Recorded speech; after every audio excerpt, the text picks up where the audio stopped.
घटी है, ये पांकी के लिए बड़ा ही दुर्भाग्य की बात है। जिस परिस्थिति में आज हम बैठे हैं विचार विमर्श करने के लिए कि क्यों ये घटना घटी और भविष्य में इस प्रकार की घटना कैसे नहीं घटे, इस पर विचार विमर्श करने के लिए हम लोग बैठे हुए हैं, आए हुए हैं। इस पर हम लोग चर्चा कर रहे हैं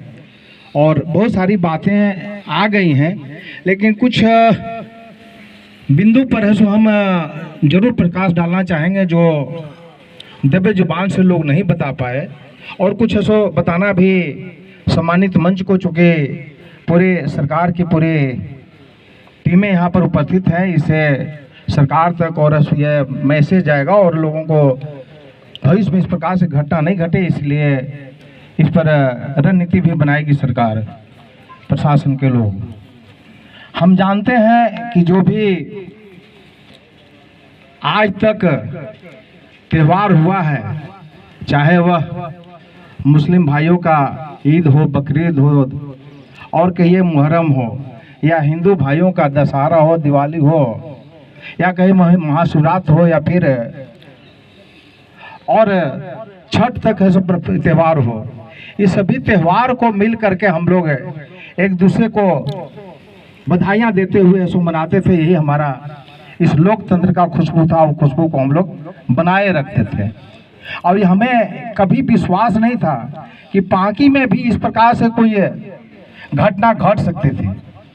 या घटेगी, ऐसा कभी हम लोगों ने अपने सोचा भी नहीं था। लेकिन जो हुआ ये बड़े ही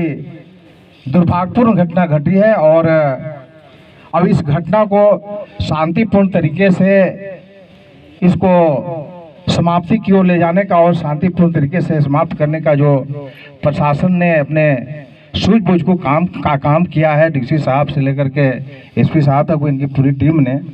मैं पहले भी इसकी भूरी भूरी प्रशंसा किया है, और हर बार मैं करता हूं कि भाई ऐसा जो नौबत है, जो परिस्थिति बनी थी उसमें बहुत बड़ी घटना हो सकती थी, लेकिन प्रशासन के लोग डीसी साहब से या एसडीपीओ साहब से लेकर के जवान तक को चोट लगी, लेकिन संयम तरीके से, संयमित तरीके से लोग उसको आगे नहीं बढ़ने दिए। बड़ी ही तारीफ़ी काबिल है, इसको मैं बार बार कहना चाहूँगा, और बड़ी अच्छी है प्रशासनिक सूझबूझ का ये काम इन्होंने किया है। जहाँ तक बात ये शुरुआत का है, उसको मैं प्रशासन को बताना चाहता हूँ, जिले के नुमाइंदे हैं यहाँ पर बैठे हुए, बताना चाहता हूँ कि ये मैं जो महसूस किया, मैं तो 5-7 दिन से बाहर था, रात में उसी दिन आया था 14 को। इसके बाद जो 15 तारीख जब पथराव शुरू होता है तो किसी ने फ़ोन किया कि यहाँ पर तो पथराव शुरू हो गया है, जल्दी से आ जाइए, यहाँ पर आप आएंगे तो लोगों को समझाएंगे तो मान जाएंगे। मैं आया भी, लोगों को इस मस्जिद से चौक से लेकर इधर जितने लोग तो मैं समझाया भी, बहुत लोग बात मान भी गए और अपने अपने तरीके से जो लोग शांत होकर इधर उधर चले भी गए। मैं ऐसा नज़र रखे रहा था, डीसी एसपी साहब से हमारी बात हुई, उन्होंने कहा कि नहीं हम इधर संभाल लेंगे, आप ऐसे उधर देख लीजिए, उधर से ऐसा कहीं कोई, अब इधर कोई घटना भी नहीं घटी। मैं समझता हूँ कि मैं थैंक्स करना चाहूँगा जो मोब था तमाम लोगों को कि हमारी बात को मान करके लोग है सो ये शांत हो गए और अपने अपने तरीके से अपने घर की ओर चल गए, या फिर अगल बगल खड़ा होकर के कुछ है सो अपना ये कर रहे थे, मुआयना कर रहे थे लोग। तो ये हम अपने आप को भाग्यशाली समझते हैं कि लोग बात मान करके उसको बहुत काफ़ी ये लिए गंभीरता से लिया और ऐसो आग्रह को स्वीकार किया। जहाँ तक बात ये तोरण द्वार लगाने की बात को लेकर के हुआ है, जो अनुभव किया, जो मैं समझा वो ये है एसपी साहब, डीसी साहब, कि पहले 8-10 दिन पहले, 20 दिन पहले वहाँ पर एक तोरण द्वार लगा था यज्ञ का। आपको भी मालूम होगा, तमाम लोगों को मालूम हो, पाकी वासियों को मालूम होगा। और इसी सोच के साथ मैं समझता हूँ कि लोग ऐसे ये मंदिर समिति के लोग ऐसे तोरण द्वार लगाने के लिए गए होंगे, और उसी सोच के साथ कि यहाँ लगाने से भी कहीं कोई नुकसान नहीं है, यहाँ लगा था, पहले भी लगा था, अभी भी लगने से कहीं कोई परेशानी नहीं है। और इसके बाद लोगों को ये मान करके कि भाई ये सब विवाद होने के लिए कि भाई विवाद हो इसलिए जाकर लगाएं, ऐसा मैं नहीं मानता हूं। और जब लग ही रहा था तो मैं समझता हूं कि जो एक दुकान जिनका है, क्या नाम है, जो डंडा से मारा और उसके बाद ये लोगों में आक्रोश हुआ, यह शुरुआत होना ही नहीं चाहिए था। और दूसरी बात ये मैं बताना चाहता हूँ कि इसके शुरुआत हुआ एक बाद जहाँ घटना घटी और आगे बढ़ा, उस पर सबको जानते हैं, उस पर हम जिक्र नहीं करना चाहते हैं। और इसके बाद दूसरी बात ये है कि लोगों में कुछ बात छन कर आई है, कुछ लोग ऐसे इसको बता रहे थे कि लोगों में बड़ा ये थोड़ी सी ऐसो अंदर से लोगों में ये खल रहा है या खलते रहता है कि भाई यहाँ पर ये करीब 100 फीट चौड़ा रोड है, लेकिन जब आप बाजार दिन हो या फिर और कोई दिन हो तो आप चले जाएं तो निश्चित रूप से एक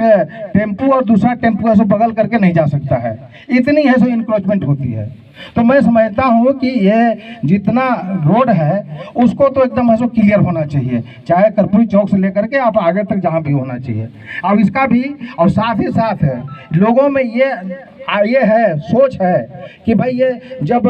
ये हो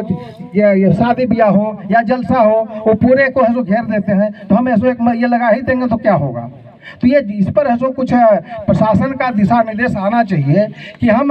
उस सार्वजनिक जगह को किस प्रकार से उपयोग करें या नहीं करें, इस पर ऐसा दिशा निर्देश मिलना चाहिए। और जितना भी है मैं समझता हूँ कि ये अब 100 फीट चौड़ा रोड को जो है पूरे तरह से कहिए कि इधर दुकान उधर मकान सब कैसे ये बंद हो जाता है, निश्चित रूप से उस पर ऐसा प्रशासन को सोचने की आवश्यकता है। दूसरी बात मैं बताना चाहता हूँ डीसी साहब कि आप जाके अभी देखें, मैं तो उसी दिन गया था जिस दिन ये 15 तारीख को, जितना ये है उधर से नाली का पानी आता है, सभी पानी ऐसे मंदिर के रास्ते से नीचे की ओर चला जाता है। और उधर जो नाली आगे में है, मुझे जानकारी मिली, लोग बता रहे थे कि उधर सफाई करने लोग नहीं देते हैं। अब सफाई नहीं करने देंगे तो पानी ऐसे नीचे कैसे जाएगा। अब अंतोगत्वा जब गंदे पानी से लोग ले करके ऐसे जाते हैं, सो मंदिर जाते हैं या फिर और घर जाते हैं, तो ये सब जो है छोटी छोटी बातें हैं, इस पर ध्यान देने की आवश्यकता है, ऐसा मुझे लगता है। और बाकी विशेष तो आप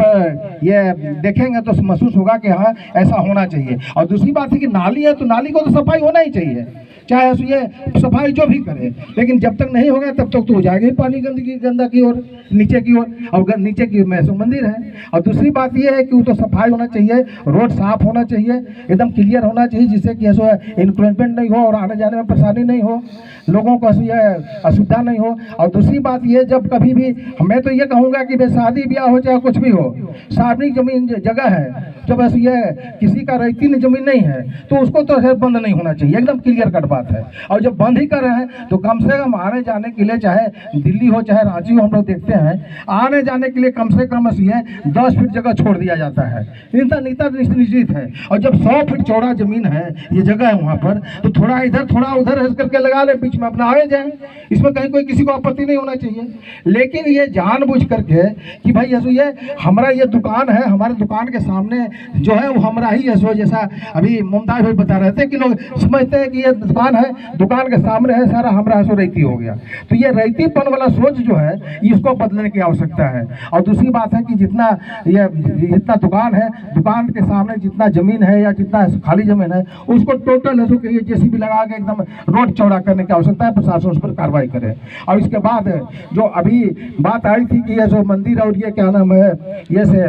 मस्जिद से आवाज़ का, तो आवाज़ का भी एक लिमिटेशन होना चाहिए। मंदिर में भी से भी आवाज़ जाए तो निश्चित रूप से ये आवाज़ लिमिट में जाना चाहिए, मस्जिद से भी आए तो उसका भी आवाज़ लिमिट में जाना चाहिए, जिससे कि किसी दूसरे को पढ़ने पढ़ाने या और कुछ होता है उसमें डिस्टर्बेंस न हो, इस पर भी ध्यान देने की आवश्यकता है। और तीसरी बात ये है कि मंदिर में भी है सो CCTV है सो अंदर में लगे बाहर में लगे, इसका भी निर्देश देना चाहिए प्रशासन को। मस्जिद में भी लगना चाहिए, जिस पर है कहीं इस प्रकार से भविष्य में कुछ बात हो तो उस पर निगरानी किया जा सके, इस पर भी रखना चाहिए दोनों तरफ से, तभी ऐसा। और मैं अपनी ओर से ये विश्वास दिलाना चाहता हूँ प्रशासन को कि ये जो घटना घट गई, मैं समझता हूँ कि अब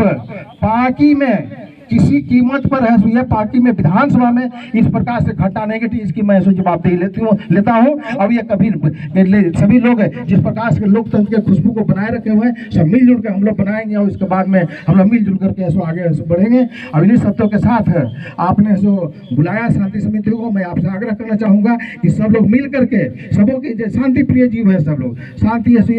चाहते हैं लोग, सब लोग मिलजुल करके ऐसे चल करके पार्टी को खुलवाने का काम करें और पार्टी को हम लोग शांतिपूर्ण तरीके से लोगों को चलाने के लिए हम लोग कहें कि जिस प्रकार से व्यवसाय करते थे, जिस प्रकार से कार्य करते थे, उसी प्रकार से काम करें। और आने वाले समय में मैं यही कहना चाहूँगा कि जो ये निर्दोष लोग हैं जो कोचिंग ट्यूशन के लिए गए हुए थे, उन लोगों को पैसे नहीं परेशान किया जाए, जो ये बकरी गाय चराने वाले हैं उनको नहीं परेशान किया जाए, और जो वहाँ पर CCTV में दिखाई पड़ रहे हैं निश्चित रूप से उस पर कार्रवाई हो, और कार्रवाई हो भी रहा है। लेकिन निर्दोष लोग जो है इसका नाम मुँह दे दिया, उसका नाम मुँह दे दिया, उस पर थोड़ा सा ये संयम बनाने की जरूरी है और निर्दोष लोगों को नहीं उसमें प्रसार नहीं करने का। इसी आग्रह के साथ आपने मुझे बोलने का मौका दिया, लेकिन जो बिंदु है सो हमने किया है, नाली का सफाई वाला जो रोका गया है उसको बंद खोला जाए, करवाया जाए। इसके साथ साथ जो